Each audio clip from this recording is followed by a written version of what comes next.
Phase. ठीक है, जो हमने लास्ट लेक्चर लिया कल के लेक्चर में हमने एम फेज क्या है, एम फेज में प्रेजेंट रहने वाले 4 सब फेजेस और उनसे रिलेटेड कुछ कंसेप्ट स्टडी किए। ठीक है, माइटोसिस हम स्टडी कर रहे हैं यहाँ पर in case of the cell division. कल हमने सबसे पहले अमाइटोसिस स्टडी किया था। Amitosis that occur in the lower organism, the mechanism by which lower organism divide their cells. Mitosis का mechanism study किया था। After mitosis, we are on the topic of mitotic type of cell division. ठीक है, क्या देख रहे हैं आप? Mitosis study कर रहे हैं। And in case of mitosis, हमने कुछ फंडामेंटल कंसेप्ट देखे थे यहाँ पर, जैसे माइटोसिस में 2 अलग-अलग स्टेजेस प्रेजेंट होती है।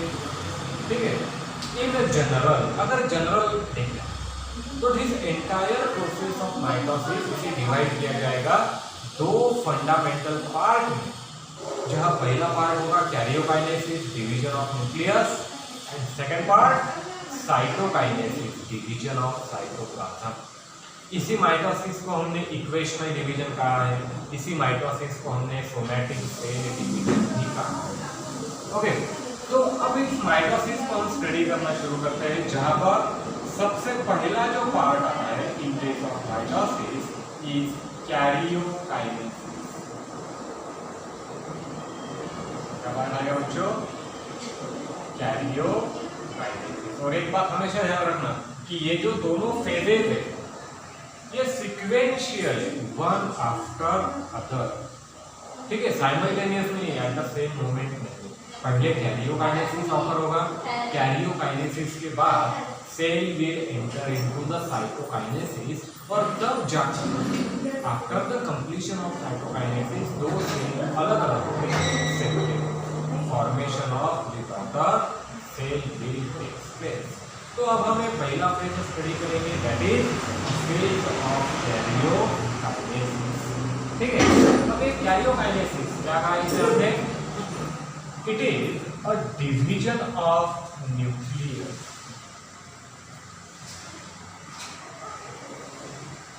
क्या हो गया ये? Division of nucleus. न्यूक्लियस किस तरह से हुआ है? क्योंकि यहाँ पर कोई भी सेल हायर ऑर्गेनिज्म में जहाँ माइटोसिस प्रेजेंट है, इस टाइप में सेल डायरेक्टली डिवाइड नहीं होगा, रैंडमली डिवाइड नहीं होगा। यहाँ सबसे पहले डिवीजन होगा न्यूक्लियस का, और न्यूक्लियस के डिवीजन होते समय जो जेनेटिक मटेरियल है उसको डुप्लीकेट किया जाएगा ड्यूरिंग द एस फेज। तो जैसे ही कोई सेल अपनी इंटरफेज कंप्लीट करने के बाद अगर ये सेल माइटोसिस में एंटर हो रहा है, इसका मतलब क्या है? This cell successfully completed the interphase. ये पहले ध्यान में रखना है, इस सेल ने अपना इंटरफेज कंप्लीट कर लिया है।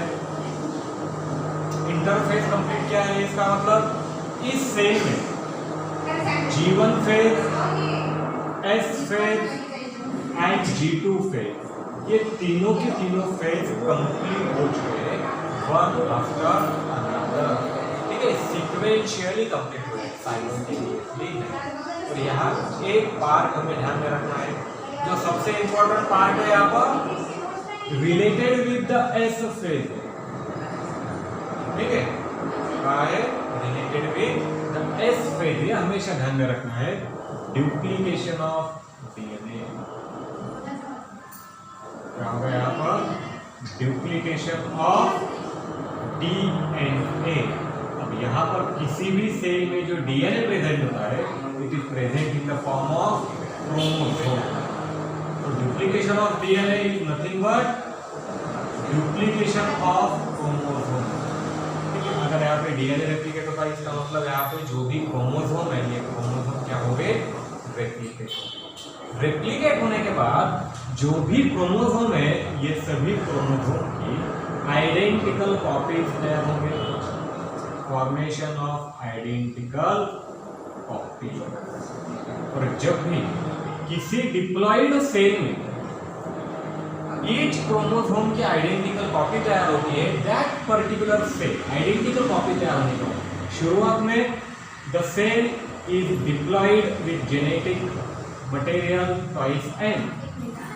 ठीक है, क्या है इनिशियल में एक सेल डिप्लॉयड सेल जिसका जेनेटिक मटेरियल हम डिनोट करते हैं ट्वाइस एन, और जैसे ही ये सेल अपनी एस फेज कंप्लीट करेगा ट्वाइस एन से इसका जेनेटिक मटेरियल बन जाएगा 4n। क्या बनेगा 4n। जब 2n जेनेटिक मटेरियल है इसे हम कहा गया है डिप्लॉयड, और जब जेनेटिक मटेरियल ट्वाइस n से 4n बनेगा, अब इसे कहना है हमें टेट्राप्लॉइड। ठीक है, where ploid means set of chromosome कह लीजिए, नंबर ऑफ क्रोमोसोम कह लीजिए, या फिर जेनेटिक कंटेंट कुछ भी कह लीजिए, इसे प्लॉइड का meaning. Di means 2, tetra means 4। ये इतना बैक ऑफ द माइंड रखना है हमें, इसे प्रोसेस को सिखाना है। So every cell that enters in mitosis higher organism, ठीक है, जब वो एंटर होगा माइटोसिस में, that is M phase, M phase में जाने से पहले हर सेल में जो भी जेनेटिक मटेरियल है, जो भी डीएनए कंटेंट है, वो सभी डीएनए कंटेंट डिप्लॉइड से इंक्रीज होकर क्या बनेगा tetraploid. So at the time of cell division, ठीक है, सेल डिवीजन के वक्त ड्यूरिंग द एम फेज, चाहे माइटोसिस हो चाहे मियोसिस हो, ये दोनों के लिए भी एप्लीकेबल है, applicable for mitosis, applicable for meiosis also, a cell is present in tetraploid condition। इसे अंडरलाइन करना है, ये इंफॉर्मेशन है, काफी बार पूछा जाता है, इम्पोर्टेंट कंसेप्ट है कि before division, that is during the M phase, जो भी सभी सेल्स, ये सभी सेल अपने टेट्राप्लॉइड कंडीशन में ही प्रेजेंट रहते हैं। कैरियोकाइनेसिस को स्टार्ट करेंगे हम। So in case of karyokinesis, there are 4 different type of subphases. Starting with the first subphase, इसे कहा है प्रोफेज। क्या कहेंगे हम इसे? प्रोफेज कहेंगे। The first phase of karyokinesis। अब during the process of karyokinesis यहाँ पे कुछ interesting event occur होते हैं, ठीक है? When we discuss the interesting event of karyokinesis, the first event that occurs, यहाँ सबसे पहले जो event occur होगा ये prophase, the condensation of chromatin material। क्या होता है यहाँ पे? Condensation of the chromatin material। Now consider a cell. It is a cell, and this one is a nucleus। ठीक है, इस बोर्ड को एक कंप्लीट सेल कंसिडर कीजिए। इस एंटायर सेल में ये एक न्यूक्लियस प्रेजेंट है। अब नॉर्मल कंडीशन में inside the nucleus the genetic material present in the form of thin elongated fibre. किसी भी सेल जो भी जेनेटिक मटेरियल होता है इस तरह से थीन एंड इलांगेटेड फाइबर के फॉर्म में प्रेजेंट होगा। The entire network of genetic material, okay. और इसी न्यूक्लियस में एक another structure, non membrane bound structure, इसे हमने लास्ट ईयर स्टडी किया था, न्यूक्लियस का एंटायर कंसेप्ट, जहां न्यूक्लियस में क्रोमैटिन फाइबर का नेटवर्क प्रेजेंट होगा। This particular network is called as chromatin network. ठीक है, a network made up of chromatin fibre. क्या कहा इसे? क्रोमैटिन नेटवर्क का। किससे बनता है chromatin network? Chromatin network is generally made up of chromatin fibres. और यहां पे एक single chromatin fibre, it means one single chromosome. ये समझेंगे हम क्या होता है। At the same time this nucleus जो है it is externally bounded by a membrane. Nucleus को एक्सटर्नल साइड पे एक मेम्ब्रेन प्रेजेंट होता है, ये मेम्ब्रेन बाउंड सेल ऑर्गेनेल है, द मेम्ब्रेन ऑफ न्यूक्लियस, इसे हम कहेंगे न्यूक्लियर मेम्ब्रेन। जहां हमने ये यूनिट स्टडी किया था मॉर्फोलॉजी ऑफ सेल, वहां देखा है कि external membrane of nucleus is called as nuclear. ठीक है, जो थर्ड कंपोनेंट है, this third component is called as nucleolus. तो before the division of cell, cell में डिवीजन शुरू होने से पहले यहाँ एक न्यूक्लियस अपने ओरिजिनल कंडीशन में प्रेजेंट है, जहां पर इस न्यूक्लियस में एक्सटर्नल साइड को न्यूक्लियर मेम्ब्रेन है, inside the nucleus chromatin network है, the network made up of chromatin fibre है, और यहीं पर ही एक non membrane bound structure called as nucleolus. इस टाइप का न्यूक्लियस हमें दिखाई देता है। आगे समझ में तीन अलग अलग कंपोनेंट, ये तीन कंपोनेंट हमें ध्यान में रखना है। ओके, अब यहाँ पर क्या होगा, जैसे ही कोई सेल अपने डिवीजन के कैरियोकाइनेसिस में एंटर होता है, यहाँ पर एक सीरीज ऑफ इवेंट ऑकर होगा, and these series of events are simultaneous, okay, not sequential, one after another नहीं, at the same moment हमें अलग अलग इवेंट दिखाई देते हैं। तो सबसे पहला इवेंट क्या है यहाँ पर, कंडेंसेशन ऑफ क्रोमैटिन मटेरियल। अब कंडेंसेशन मीन्स जो क्रोमैटिन फाइबर यहाँ थीन फॉर्म में प्रेजेंट है ओरिजिनल, ओके, तो original condition of chromatin fibre,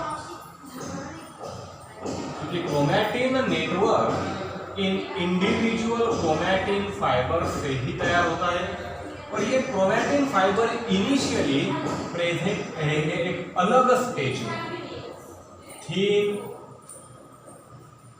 elongated thread like fibres. कौन से फॉर्म में है ये, एकदम thin elongated and thread like fibre. अब जितने भी फाइबर्स है, इन सभी फाइबर्स का ड्यूरिंग द प्रोफेज, ये पहला फेज है कैरियोकाइनेसिस का, न्यूक्लियस डिवाइड होगा, slowly all the fibre starts to get condense. क्या हो जाएंगे फाइबर, कंडेंस होते हैं, और जैसे जैसे क्रोमैटिन फाइबर कंडेंस हो गए, इनका कन्वर्जन होगा, they starts to get convert from thin elongated thread like structure into thick fiber। ठीक है, क्या है, सिर्फ एक कन्वर्जन है, उनके फॉर्म में कन्वर्जन होता है। The entire material of chromatin network, ये सभी के सभी जितने क्रोमैटिन फाइबर प्रेजेंट है, all these chromatin fiber slowly and gradually starts to become thick।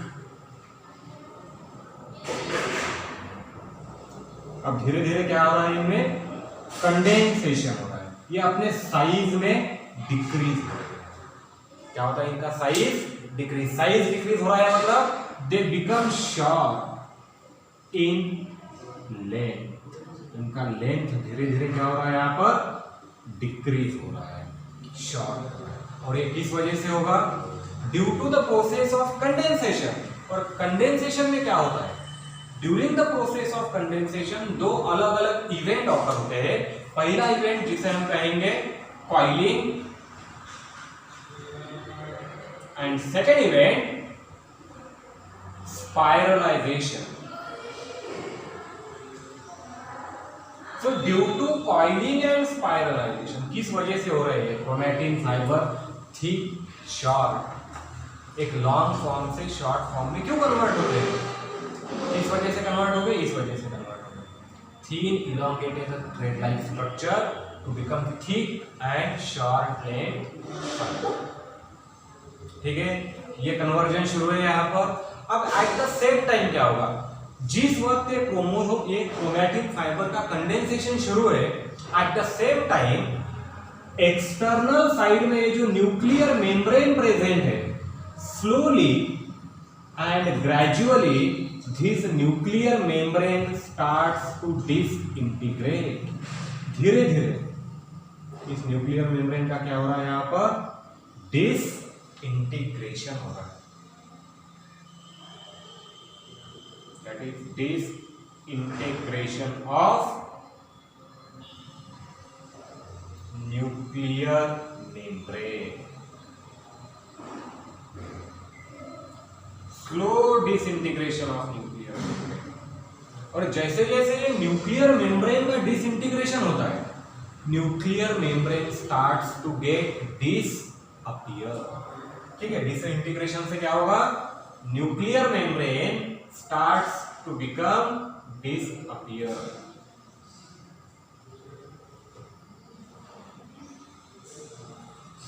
That is disappearance of nuclear membrane, the slow and gradual disappearance. और जैसे ही nuclear membrane का डिसअपियरेंस होता है, ये जो न्यूक्लियोलस प्रेजेंट है inside the nucleus, this nucleolus also starts to get disintegrate. Slowly nucleus भी वहां से डिसअपियर. ये कैरेक्टर है बेटा प्रोसेस का. डिसइंटीग्रेशन ऑफ न्यूक्लियर मेम्ब्रेन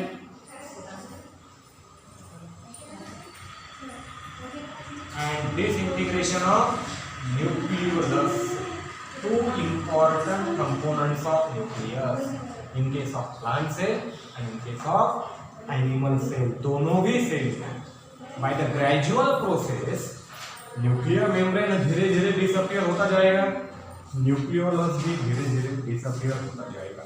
उसी वक्त क्या शुरू है, न्यूक्लियस के अंदर ये जो फाइबर है, these fibers starts to get coiling, starts to get short in their length. ये more and more coiling होता जाएगा. Coiling to super coiling, spiralization to super spiralization. और धीरे धीरे इनका साइज और डिक्रीज होता जाएगा, इनकी लेंथ कम होते जाएगी. And we observe more and more thick fiber. जो शुरुआत में एकदम थीन फाइबर है, थ्रेड लाइक फाइबर है, slowly they start to appear extremely thick fiber like इस तरह से इन सभी फाइबर्स का जो टोटल लेंथ है स्लोली एंड ग्रेजुअली डिक्रीज होता जाएगा. और जैसे जैसे इनका लेंथ डिक्रीज होता है, the thickness of fibre get increases. इसे हम कहेंगे कंडेंसेशन ऑफ क्रोमैटिन. ठीक है, क्या कहना है इसे, condensation of chromatin.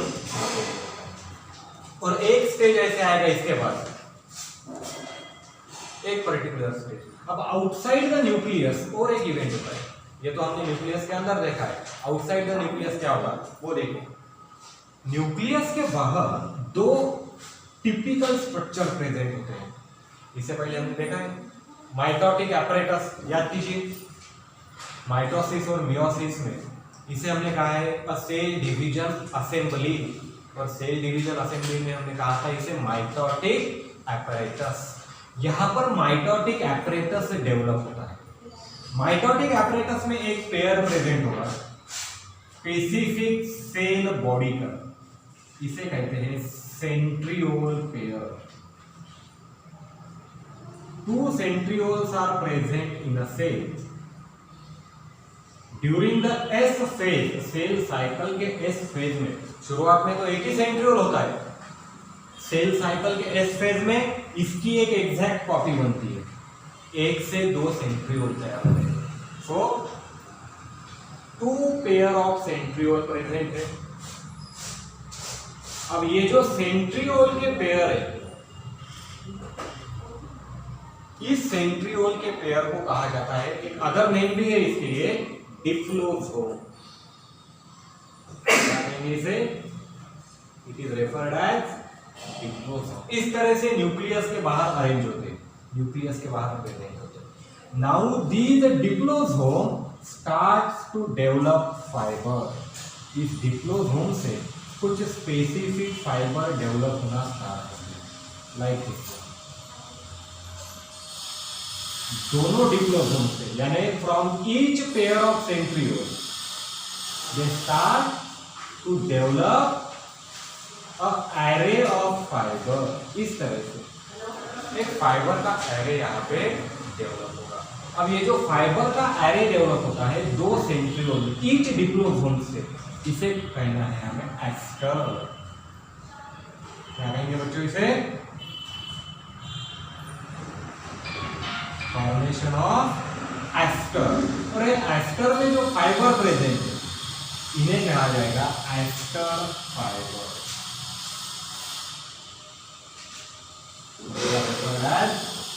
Ester fibre या फिर एस्टर फिलामेंट। ओके, कहाँ होता है ये? Outside the nucleus, in between to centriole, या फिर सेंट्रियोल को क्या नाम है? डिप्लोसोम भी कहा जाता है। और यहाँ पर इस तरह से माइक्रोट्यूब्यूल का एक नेटवर्क डेवलप होना स्टार्ट होता है, like this, the interconnection between two centriole. इस टाइप। अब यहाँ दो अलग अलग टाइप के फाइबर तैयार होना चालू हो। पहला ये बाहर के साइड पे क्या कहा इसे? एस्टर।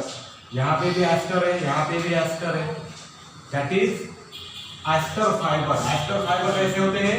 रेडिएटिंग होते हैं। एस्टर फाइबर का रेडिएटिंग स्ट्रक्चर जो इस सेंट्रियोल से अराइव करेंगे, और ये दो सेंट्रियोल के इन बिटवीन कुछ नए फाइबर डेवलप होना स्टार्ट होंगे। अब ये जो नए फाइबर यहाँ पे डेवलप होना स्टार्ट होते हैं, these are referred as microtubule fibre. क्या कहेंगे इसे?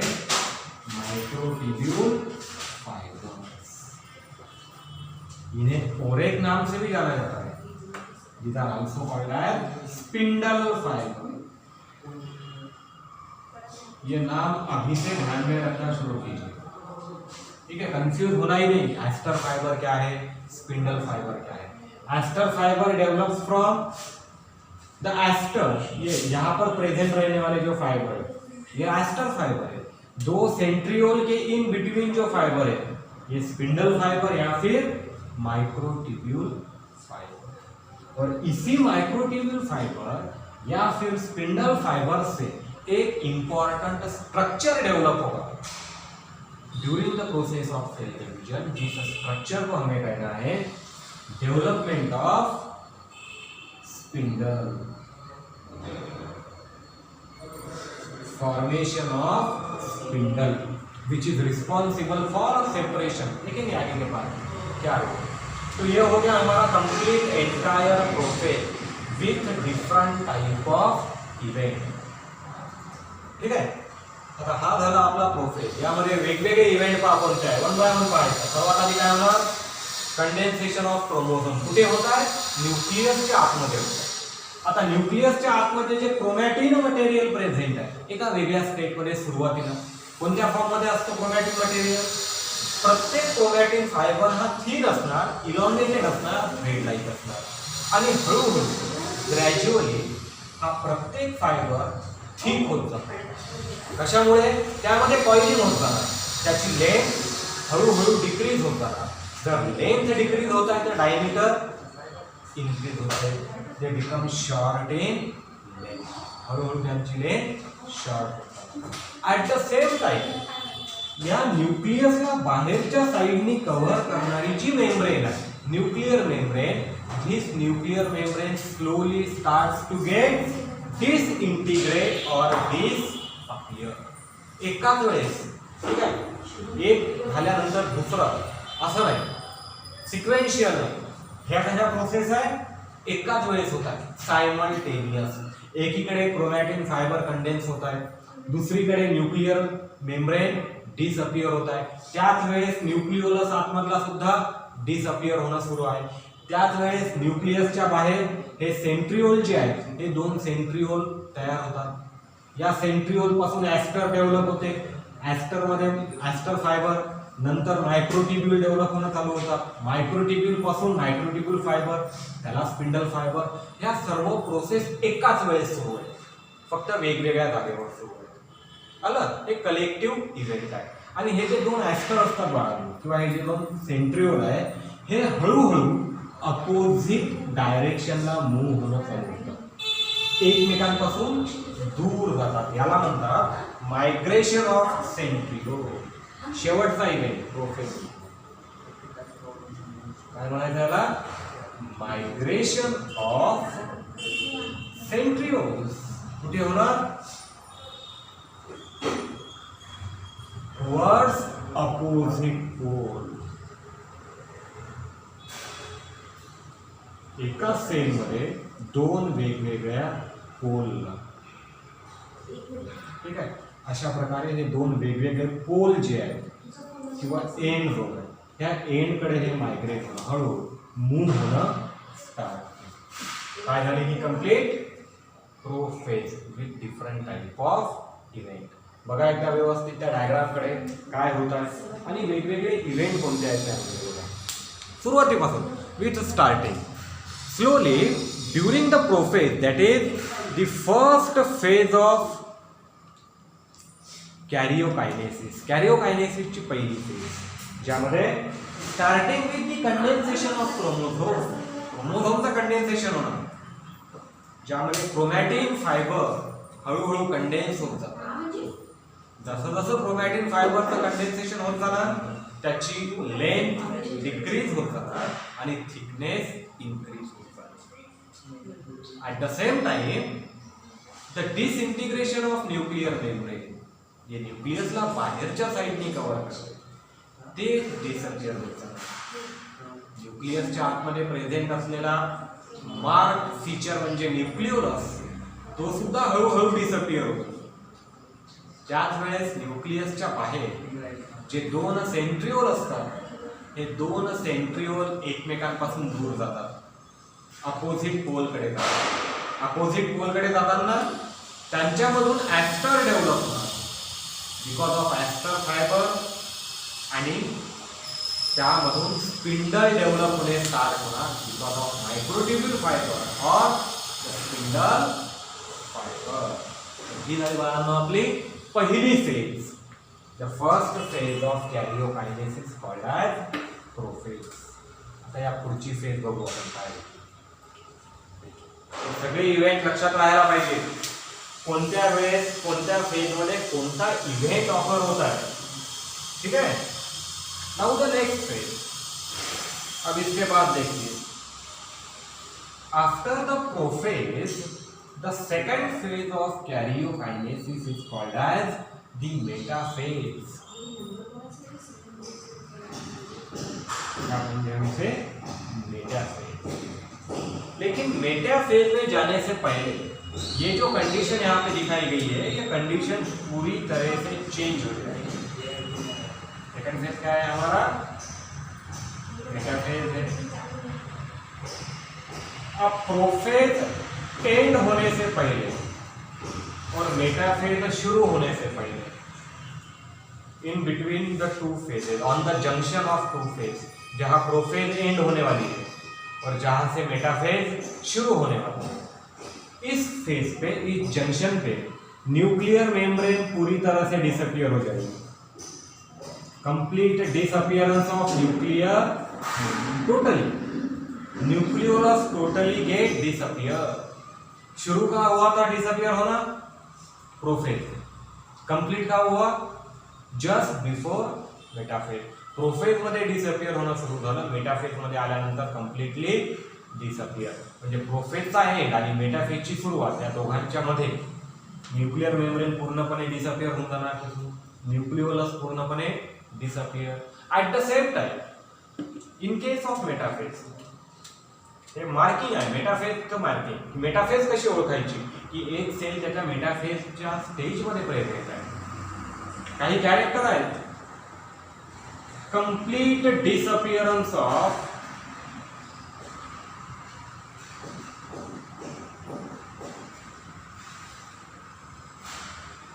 कशाचं न्यूक्लियर मेम्ब्रेन सर्वात आधी सगळं निघून जाणार.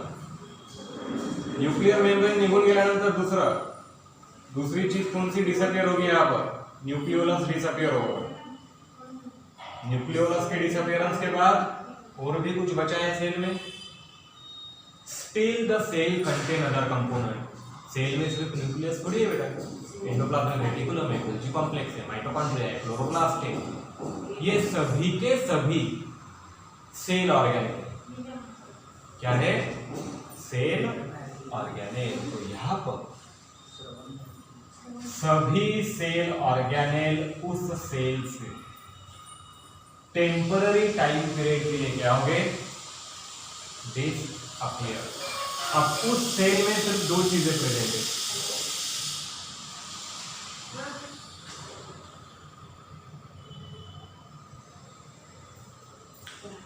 अब इस सेल में बेटा सिर्फ दो चीज प्रेजेंट है, एक तो ये क्रोमैटिन मटेरियल, दूसरा क्या? Spin ring. बाकी सब क्या होगा? सगळंच निघून जाते म्हणजे टेम्पररी पिरियडसाठी डिसअपियर होते, तिथेच आहे, पण टेम्पररी पिरियडसाठी काय झालेलं आहे? Disappear, disintegrate. काय काय nuclear membrane disappear, nucleolus disappear, आणि बाकी सगळे जे सेल्युलर ऑर्गॅनेल आहेत हे सगळेच्या सगळे डिसअपियर। म्हणजे या पूर्ण सेल मध्ये आता फक्त दोन गोष्टी आहेत, एक क्रोमॅटिन मटेरियल, आणि हे क्रोमॅटिन मटेरियल सुद्धा एका वेगळ्या फॉर्म मध्ये कन्वर्ट होते, हळूहळू हे थिक होत जाते, आणि एवढं थिक होत जाणार, एवढं कॉइल होत जाणार की हे एका वेगळ्याच फॉर्म मध्ये कन्वर्ट होते। It get converted into a specific form or structure which is now called as chromosome, the thick form of chromatin. Chromosome म्हणजे कोणते इंडिपेंडंट स्ट्रक्चर नाही आहे, क्रोमोसोम ही फक्त एक स्टेट आहे, the state of chromatin material present in highly condensed form. इथे metaphase मध्ये जे काही क्रोमॅटिन मटेरियल आहे हे क्रोमॅटिन मटेरियल हळूहळू कंडेन्स होणार आणि एका वेगळ्याच फॉर्म मध्ये कन्वर्ट होणार, फॉर्म कॉल्ड ॲज क्रोमोसोम। तो द एंटायर क्रोमॅटिन, जेवढं क्रोमॅटिन, प्रत्येक क्रोमॅटिन फायबर एका क्रोमोसोम मध्ये कन्वर्ट होणार। each and every type of chromosome fiber, chromatin fiber get converted into a thick body, and this thick body is referred as a chromosome. दोन असतील chromatin fibre तर दोन chromosome, चार असेल chromatin fibre तर चार क्रोमोसोम, 400 असतील क्रोमॅटिन फायबर तर 400 क्रोमोसोम, जेवढे आहेत तेवढे प्रत्येक स्पेसिस नुसार, प्रत्येक सेल नुसार। आलं लक्षात?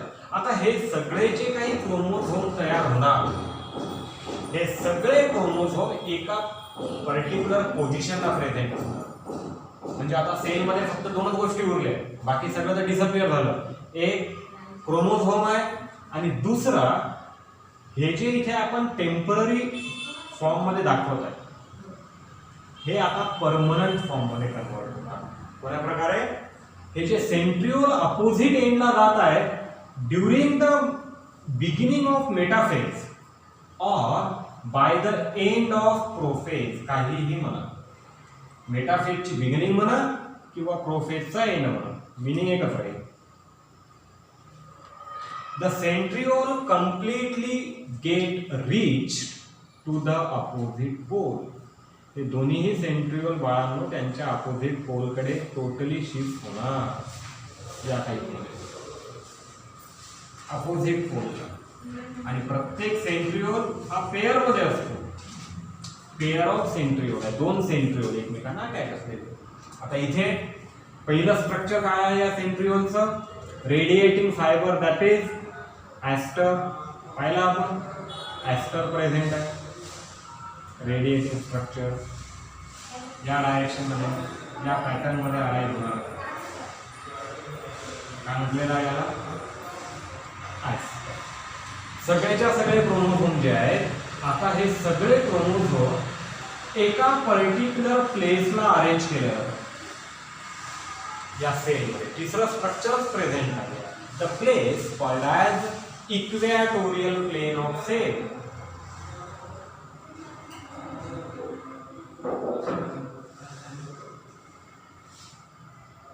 द सेंटर पॉइंट या कंप्लीट सेलचा जो सेंटर पॉइंट असेल, या सेंटर पॉइंटला सगळे क्रोमोसोम असे प्लेस केलेलं.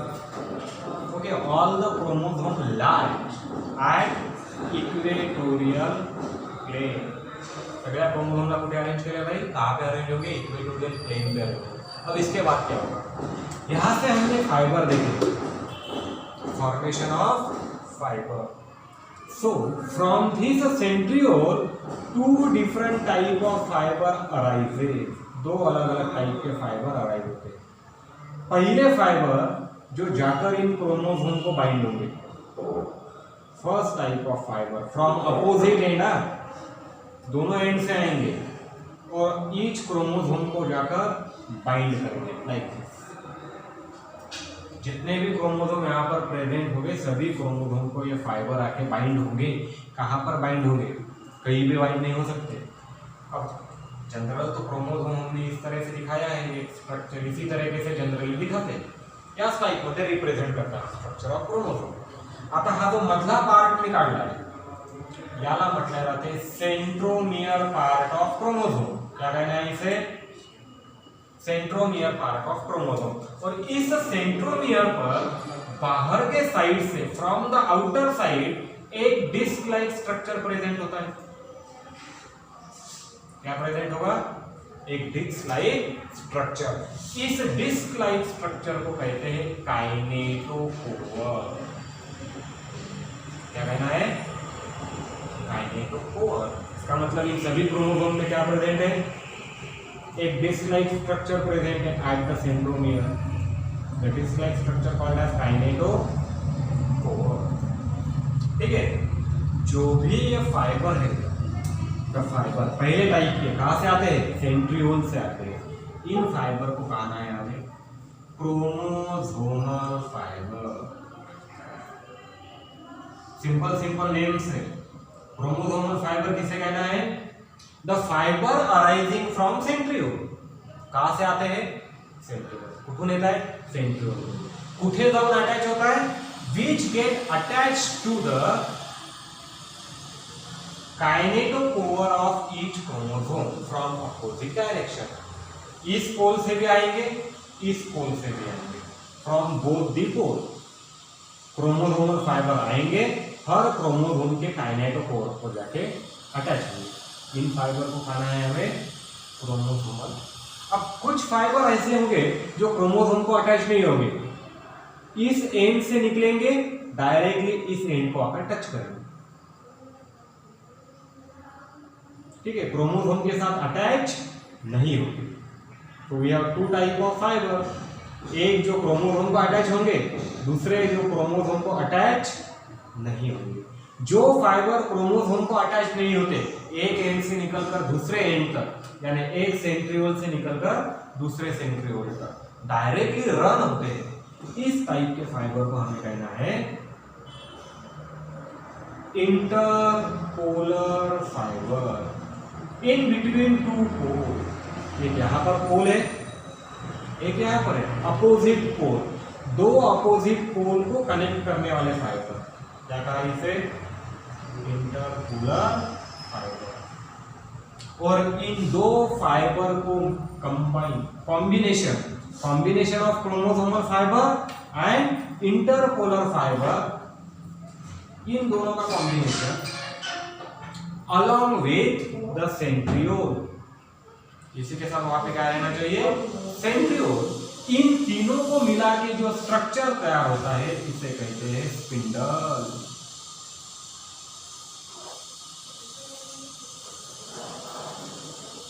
ओके. आया ध्यान में? स्पिंडल किसे कहना है? अब ये जाके कंप्लीट तैयार हुआ. कहाँ पे शुरू हुआ था इसका फॉर्मेशन? प्रोफेज में. इसके पहले फेज में. कहाँ जाकर कंप्लीट हुआ? मेटाफेज में आके कंप्लीट. इस स्टेज को हमें कहना है मेटाफेज. अब यहाँ कंडीशन देखिए क्या क्या प्रेजेंट है. Chromosome are at equatorial. Equatorial यानी सेंटर पे, दो अपोजिट पोल और इन बिटवीन क्रोमोसोम. दोनों पोल पर ये जो हमने दिखाया है स्ट्रक्चर, ये हो गया सेंट्रियोल. और सेंट्रियोल हमेशा पेयर में होता है, अकेला नहीं. ठीक है. एक पेयर है सेंट्रियोल की, दो सेंट्रियोल. इसी के साथ यहाँ पर है एस्टर. इसी के साथ कंप्लीट फॉर्मेशन ऑफ स्पिंडल. बीच में सभी के सभी क्रोमोसोम कहाँ पर, इक्वेटोरियल प्लेन। किस तरह से, हर क्रोमोसोम को ये क्रोमोसोमल फाइबर अटॅच होते हैं फ्रॉम अपोजिट पोल, दोनों पोल की तरफ से आने वाले, दोन्ही पोलकडून येणार, फक्त एकाच पोलकडून नाही। कुठून येतील हे फायबर, दोन्हीही पोलकडून येतील। आणि या क्रोमोसोमच्या मधला जो पार्ट आहे कायनेटोकोर, कायनेटोकोर कुठे प्रेझेंट असणार, आउटसाइड द सेंट्रोमियर।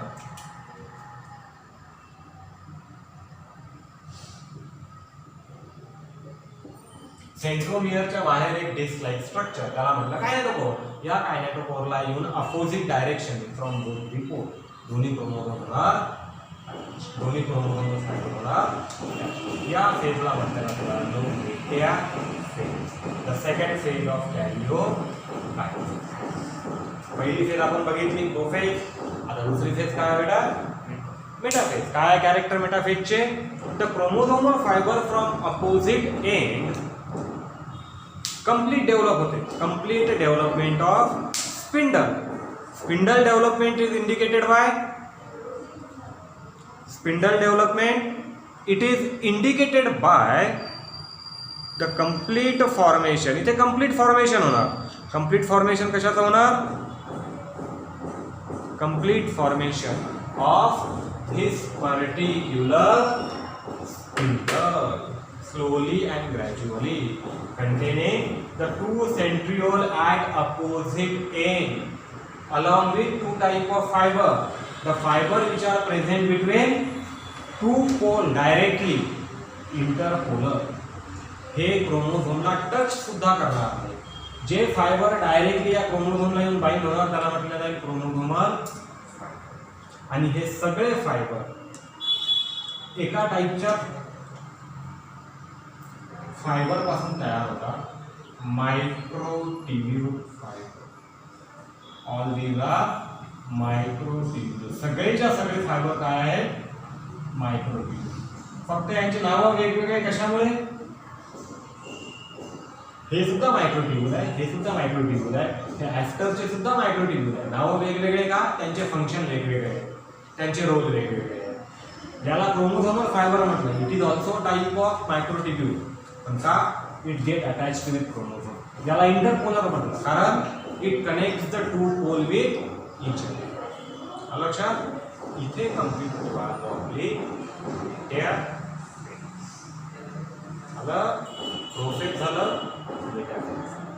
पुढची phase anaphase.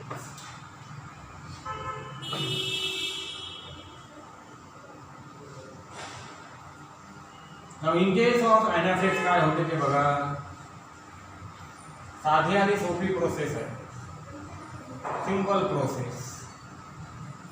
Now during the anaphase, third phase, the chromosomes are now pulled in opposite direction. महत्वाचा आहे, from each chromosome pair the chromosomes are pulled to the opposite direction. आणि opposite direction म्हटल्यावर हे कुठे पुल केले जाते, they get pulled towards the centriole, that is opposite pole, that is जिथे centriole आहे त्या जागी, अपोजिट पोलला काय आहे, सेंट्रिओल।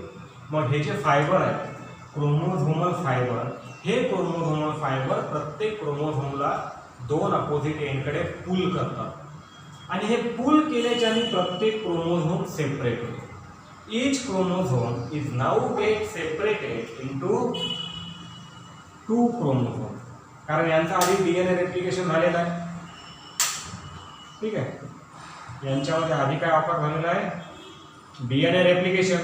प्रत्येक क्रोमोझोम मध्ये दोन क्रोमोझोम असतात, त्यांची आयडेंटिकल कॉपी तयार आहे, and that's why a pair of chromosome get separated. ही क्रोमोझोमची पेअर सेपरेट होते आणि हे जे क्रोमोझोम्स आहेत, these chromosomes are now pulled from each other in opposite direction. या क्रोमोझोम्सला एकमेकांपासून अपोजिट डायरेक्शन कडे पुल केल्या जाते, towards the opposite pole. This phase is called as the anaphase. anaphase मध्ये जे क्रोमोझोम आधी इथे इक्वेटोरियल प्लेन लावते, याच क्रोमोझोमला काय केलं जात आहे, अपोजिट पोल कडे पुल केल्या जात आहे. कोण पुल करत आहे त्यांना? क्रोमोझोमल फायबर, जे प्रत्येक क्रोमोझोमच्या सेंट्रोमियरवर असणाऱ्या कायनेटोकोअरला अटॅच आहे. ठीक आहे. Chromosomes are pull to the opposite direction. एकमेकांपासून दूर पुल, स्लोली, हळूहळू हे क्रोमोझोम कुणीकडे जाते? Centriole, step by step. आता इथे जसे हे क्रोमोझोम फायबर एकमेकांना पुल करत आहे, इथे एक वेगळ्या टाईपचे फायबर अजून डेव्हलप होतात.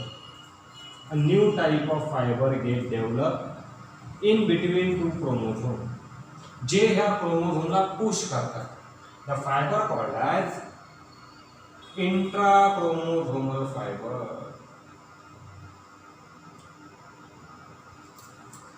एकाच क्रोमोझोम मध्ये प्रेझेंट असणारे fibre, that are the intra chromosomal fibre.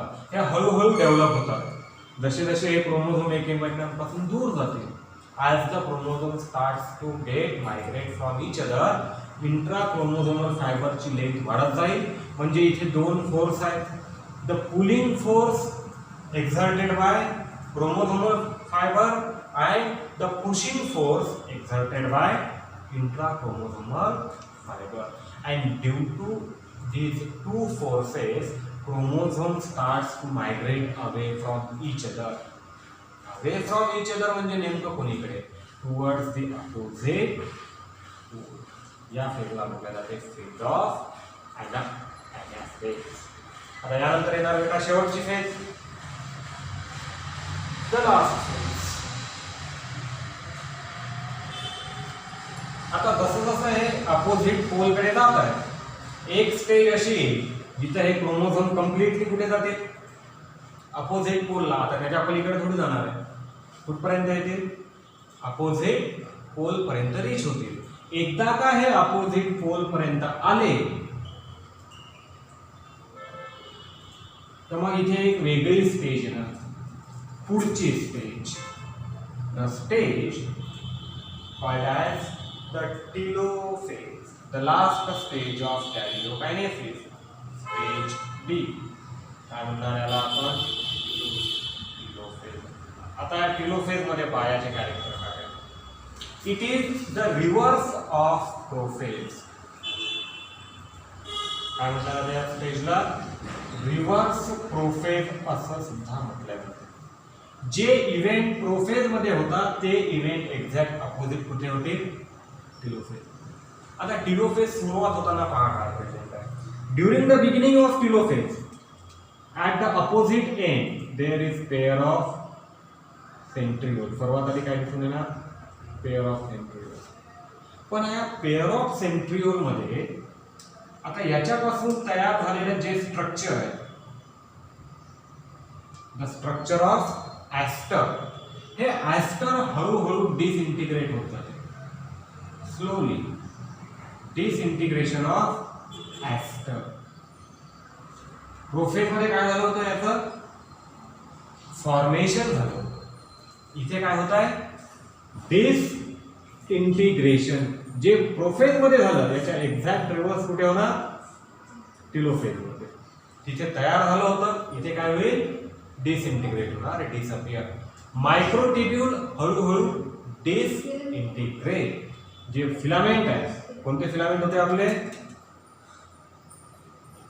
इंट्राक्रोमोझोमल and इंटरक्रोमोझोमल. Hey J filament आहे हळूहळू हे फिलामेंट सुद्धा इथे डिसइंटिग्रेट होऊन जातात. मग आता उरलं काय?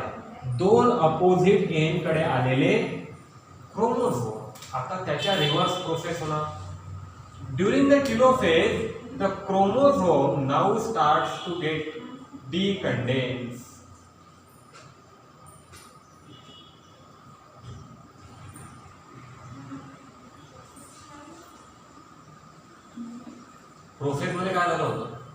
कंडेन्सेशन, टेलोफेज मध्ये त्याच्या एक्झॅक्ट अपोज डिकंडेन्सेशन. आणि जसं जसं डिकंडेन्सेशन होणार या क्रोमोझोम्स, क्रोमोझोम कशामध्ये डिकंडेन्स होतील सांगा? क्रोमोझोम डिकंडेन्स कशामध्ये होणार? क्रोमॅटिन फायबर मध्ये. कारण या क्रोमॅटिन फायबरचं कंडेन्सेशन होऊन काय तयार झाले? क्रोमोझोम. त्याच क्रोमोझोमचं डिकंडेन्सेशन झाल्यावर काय तयार होते? Chromatin. So at the opposite pole, या अपोजिट पोलला आल्यानंतर सगळेच्या सगळे क्रोमोझोम हळूहळू डिकंडेन्स होणे स्टार्ट होणार. आणि यांचं डिकंडेन्सेशन कशामध्ये होत जाईल? Decondense into the chromatin fibre. At the same time आधी जे डिसअपियर झालेली न्यूक्लियर मेम्ब्रेन आहे, this nuclear membrane slowly starts to appear and cover these newly forming chromatin material from outside. हे जे क्रोमॅटिन मटेरियल इथे डिकंडेन्स होत आहे, या क्रोमॅटिन मटेरियलच्या बाहेरच्या साइडनी पूर्णपणे एक नवीन न्यूक्लियर मेम्ब्रेन अपीयर होणे स्टार्ट होते. जसं न्यूक्लियर मेम्ब्रेन अपीयर होणे स्टार्ट होत आहे, त्या न्यूक्लियर मेम्ब्रेनच्या आतमध्ये नवीन न्यूक्लिओलस सुद्धा अपीयर होणे स्टार्ट. जे काही प्रोफेज मध्ये झालेलं आहे त्याच्या एक्झॅक्ट अपोजिट कुठे होणार? टेलोफेज मध्ये. प्रोफेज मध्ये या सर्व गोष्टी डिसअपियर होतात. टेलोफेज मध्ये या सर्व गोष्टी काय होते? रिअपियर. याला म्हणणार reappearing nuclear membrane, reappearing nucleolus and complete formation of chromatin network. कारण हे जे क्रोमॅटिन फायबर्स आहेत कशामधून आले? क्रोमोझोम पासूनच आले. कशामुळे आले? डिकंडेन्सेशन. किंवा हे किस तरह से तयार होते हैं? By the process of decondensation. and this decondensation result in the formation of chromatin fiber, and collectively all the chromatin fiber give rise to chromatin network. Chromatin network तैयार होगा. This chromatin network is externally get surrounded by the newly appearing nuclear membrane. अंदर nucleolus appear होगा और जैसे ही ये telophase and होगा यहां से ये स्ट्रक्चर कंप्लीटली डिसअपियर हो जाएंगे. सेंट्रियोल और उससे तैयार होने वाला aster completely get disappear. The nuclear membrane now completely reappear. पूरी तरह से न्यूक्लियर मेम्ब्रेन यहाँ पर तैयार हो जाएगी. अब अगर न्यूक्लियर मेम्ब्रेन तैयार हो गई, अब इस सेल में देखिए क्या दिखता है. सेल तो एक है, न्यूक्लियस कितने तैयार हो रहे? एक न्यूक्लियस का डिवीजन होकर क्या तैयार होगा? One nucleus get divided to form two daughter nuclei. So by the end of telophase there is formation of two daughter nuclei inside a single cell.